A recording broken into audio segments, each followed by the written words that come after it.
O Lord God Almighty, bless this company.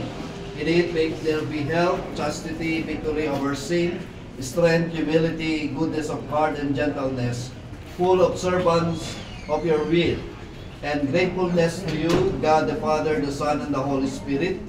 May this blessing remain upon this company and all upon all who work here. We ask this through Christ our Lord. Amen. Glory be to the Father, and to the Son, and to the Holy Spirit. As it was in the beginning, now and ever shall forever be.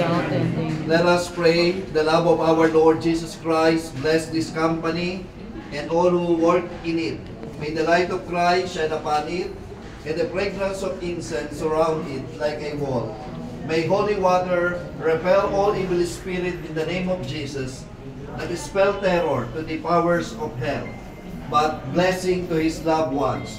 Him we call to our help together with Mary, our Blessed Mother, with Saint Joseph, our patron saint, and our friends in heaven.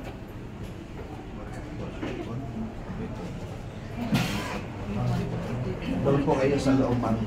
Yan, tapos paharap po dito. Para sa picture hindi kayo nakatalikod. Yan. Ingatan lang po dumikit yung sa lobo. Dapat isang leader, relief po. Dapat isang leader. Isang leader. Patay mo na. Patay mo na po yung Patay mo dumikit sa lobo. Para isang leader.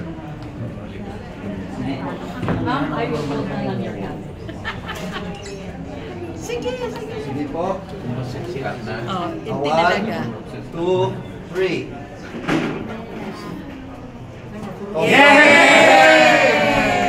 Successful lahat!